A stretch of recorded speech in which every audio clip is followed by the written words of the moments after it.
I never had time when I rode with my boys that were all skilled gentlemen in approaching the ladies, and we were just out hunting. I've never besides going to a club locally. Now I can do it anywhere. I've done it anywhere I want to, but I've never just been with my boys doing that, and I've never done it in Vegas. And I was like, I get so jealous. But The following podcast is for informational purposes only and does not constitute legal, medical, or any type of professional advice.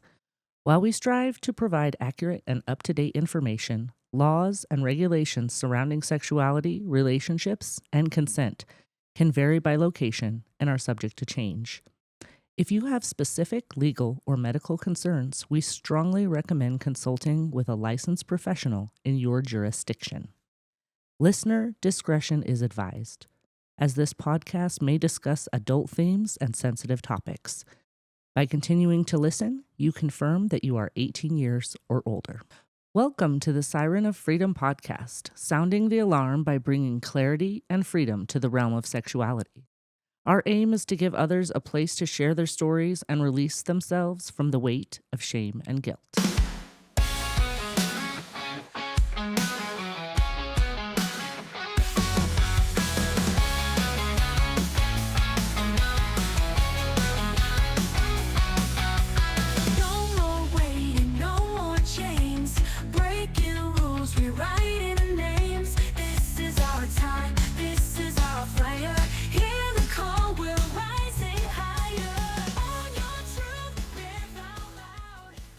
Welcome to another episode of Slut Diaries.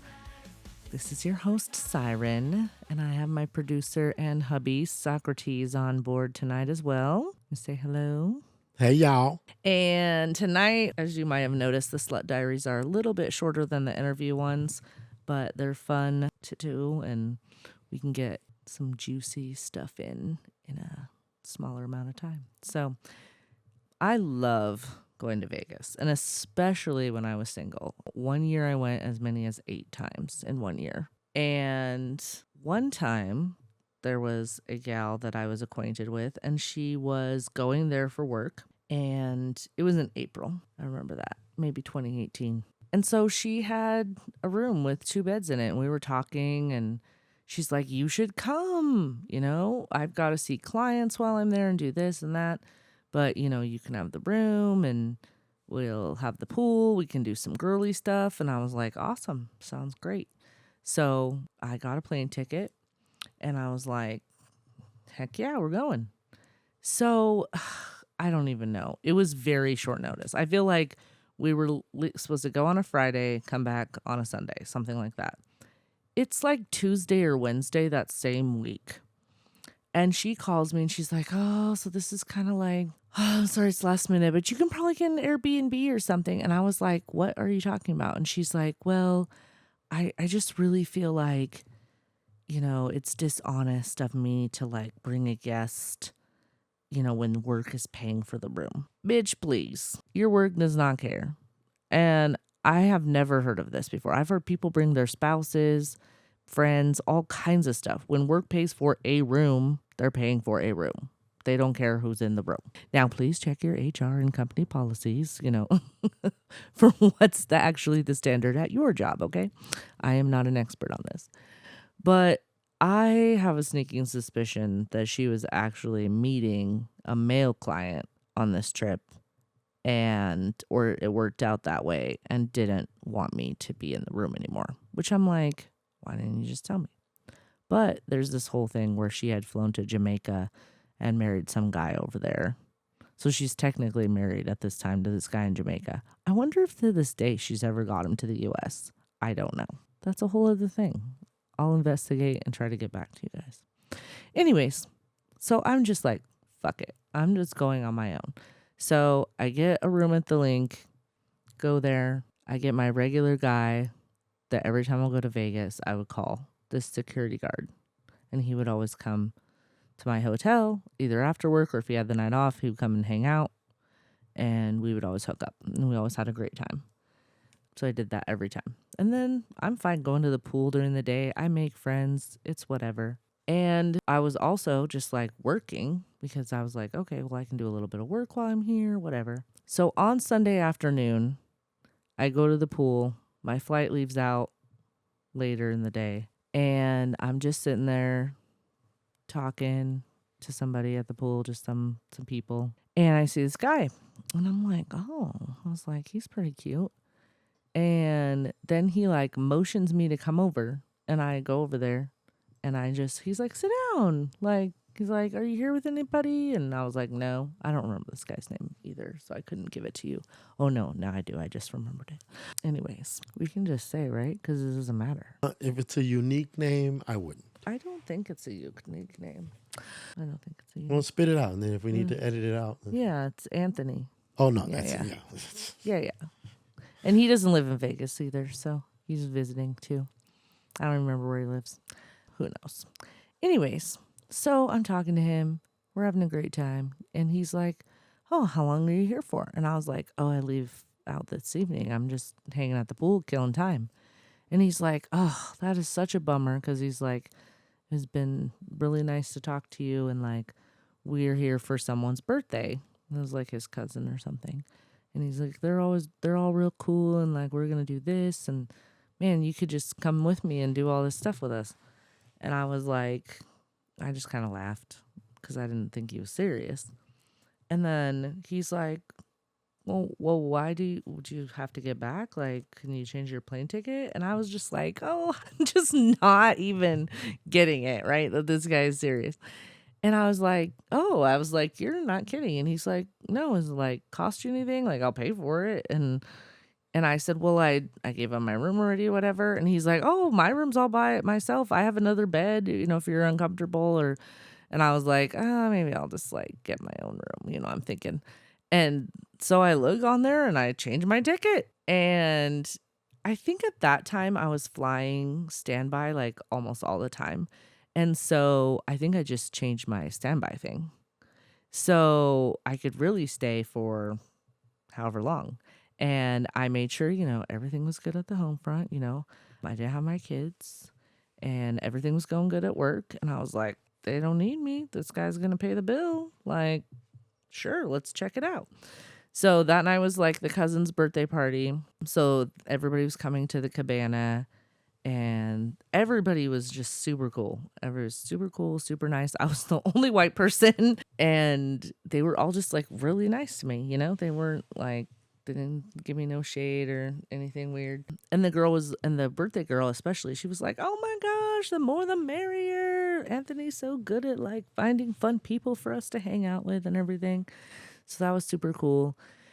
And then, we're kind of like warming up to each other and like getting a little touchy in the pool. The drinks are flowing, the whole thing. And then about like halfway through the afternoon, he's like, you want to just like sneak away to my room for a few minutes? And I was like, hell yeah. And then I can decide how long I want to stay, right? So we go to his room and it was great. And he had a huge dick. And I was like, I wasn't expecting that. But it was very good. He knocked me senseless. So then I was like, man, is it go to take a nap now? Or are we going back to the pool? And he's like, you're fine. Let's go. He's like, we'll get you another Tito's and Red Bull. And so we just go back to the pool and we finish hanging out with everybody. And then we go back to the room and we get all showered up. And then we went out to some club. I don't remember where now. And they had a table. And so everyone's just dancing and doing all the fun stuff. And I ended up staying for like 4 days. And he, I think, extended his trip too. And man, by the end of that trip though, I sincerely thought that like, not like we're going to date, but that he really was going to come visit me. And he never did. That's why to this day I have trust issues about even friends coming to. I'm like, all right, well, when I see your boarding pass, friend, then I'll believe you're going to come visit me. So anyways, we had a great time though. And we fucked so much that like TMI, like my pussy started to just like, I couldn't drink enough water. And I was just like worn out. Okay. We'll leave it at that. We won't go any further. But we had such a great time. And I just think of like so many trips like that, especially to Vegas, where just different really cool and fun things happened. And I met really cool people that I never talked to again. I think actually that I'm friends with his cousin on Facebook. I'll have to show you after this, babe. And then memories come up, and sometimes I'll send them to her on Facebook and stuff. And I think I am friends with him on like Instagram or something, but we never talk. Like, we never talk since we talked about visiting each other, and then it never happened. And then I was like, I know you don't have any you don't have any Me Too stories. That's why I'm jealous. Okay, you're talking to like, if we put Socrates on here with some of his slut stories, like, come on. But he's jealous of me because he's never had a Vegas experience like that. Well, it's because like I've been to Vegas umpteen million times and I never got a chance to do any of that kind of stuff. Right, because you always brought a woman with you. That's your mistake. Yeah, that's true. Here's the thing.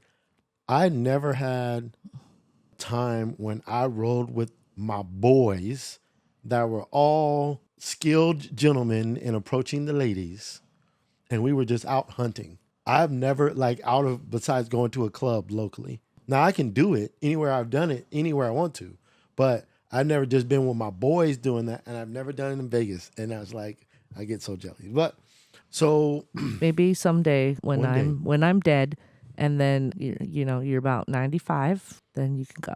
I'll be like, let me holla at you, girl. No, I don't want to talk to you. Say what? No, I don't want to talk to you. Just don't leave your teeth on the table. But maybe you have a little more money by then too than you did when you were young. It won't matter. You know what I mean? It won't matter. Oh, what else you got for me? No, like, honestly, believe it or not, I don't really have any. You seem like a quick story.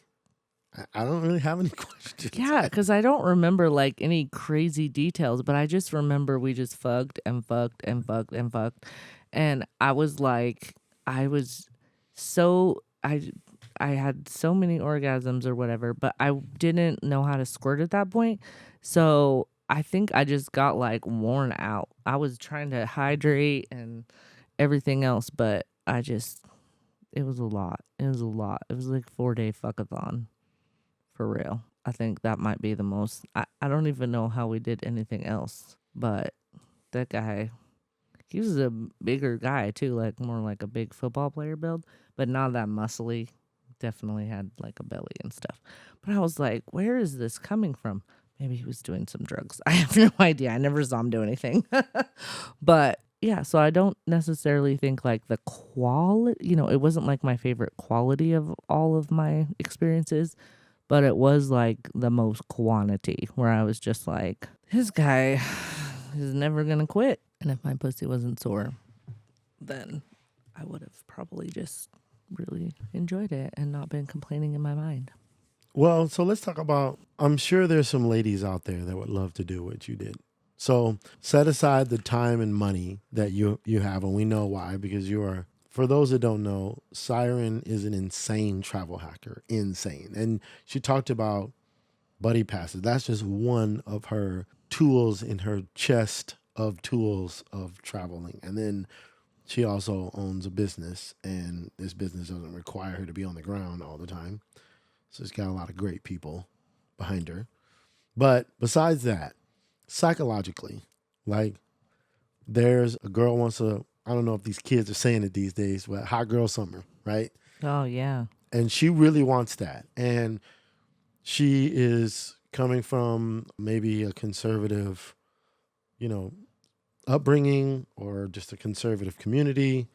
It's not something like, it's not Miami. It ain't LA. They ain't talking about that all the time. But she really wants to do that. And she's just scared or insecure or doubtful or talks herself out of it. What kind of advice would you give a woman like that? Well, first find a couple of hype girls, like find some girls that are confident, that you're almost nervous approaching them, and approach them first. Ones that are a community of people, whatever works for you. And then let them hype you up and believe them. And just like wrap your mind around the word yes. Saying yes to yourself, saying yes to the experience, saying yes to the situation, but saying yes to you and saying yes to your sexuality. But I would just write down the word yes, like you do in them sentences in school. Just say, I'm saying yes to, and write it down, even if it scares you. And do that for like 5 minutes every day, just like what you wish you had the courage to say yes to. And just start building your confidence that way. And then I went and bought some just like sexy lingerie. I had my sister do my makeup. We took just some cute pictures. And those weren't even necessarily to like give anyone. They were just to like build my confidence.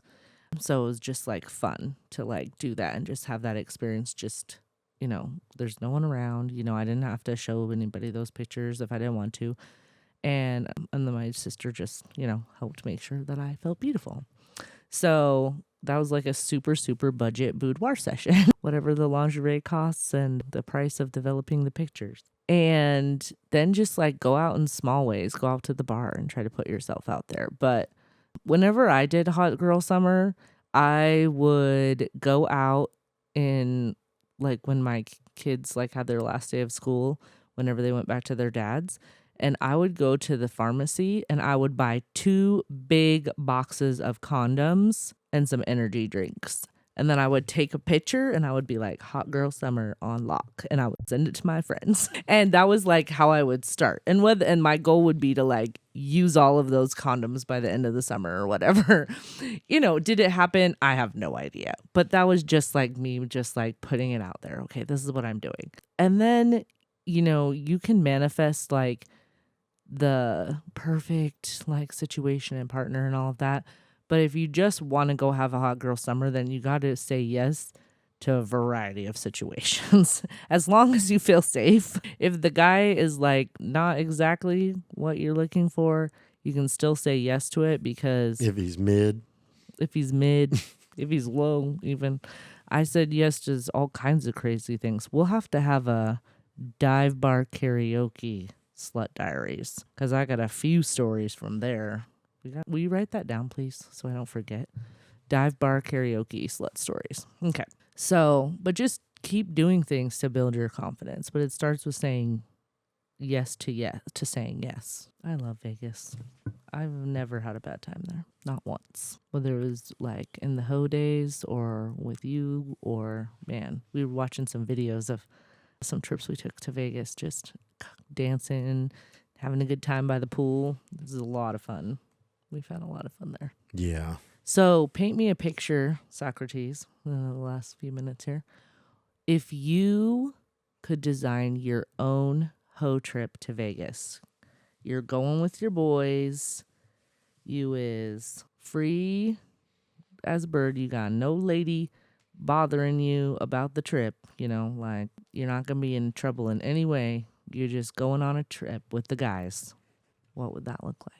It looked like almost close to what me and you do now. Like, it would just be with my boys. We'd get a cabana, not like a day bed.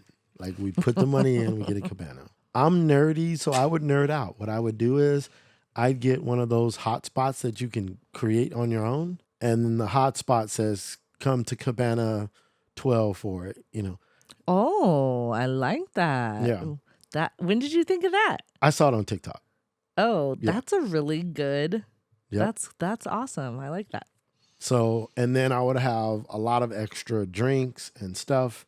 And I don't know if I got to ask my boys how they would do it, but mine would be a little bit more energetic. Cause when I'm out there, I'm dancing, I'm talking to people, I'm, engaging. You're not just chilling. Yeah, I don't like the whole chill, post up and act like you're a millionaire type stuff, pop bottles. I was a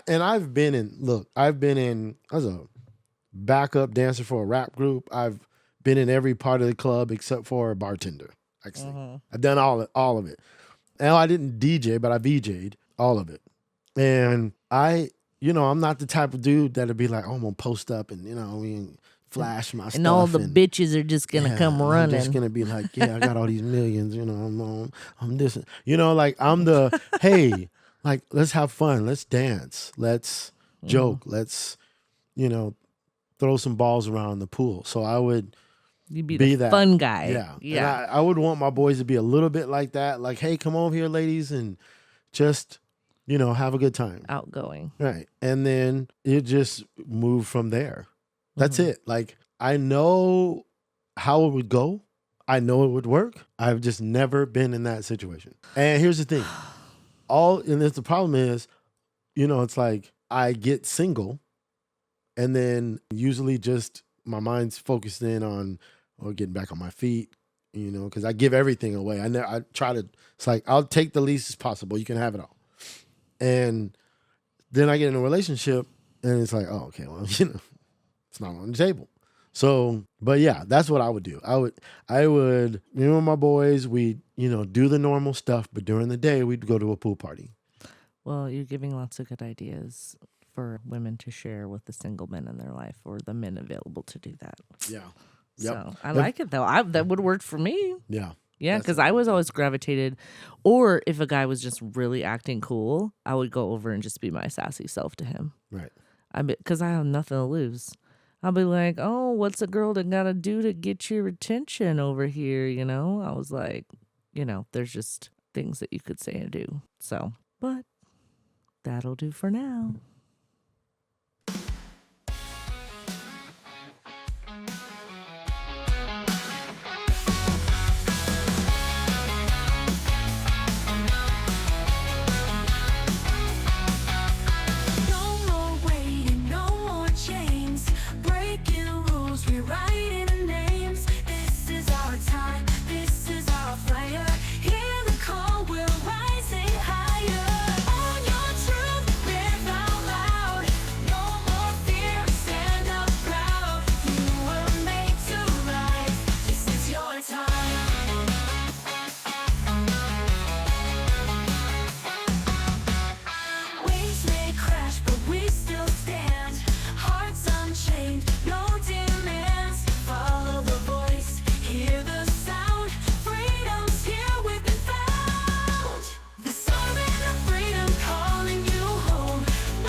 Thank you so much for listening today. We hope this podcast has been an encouragement to you.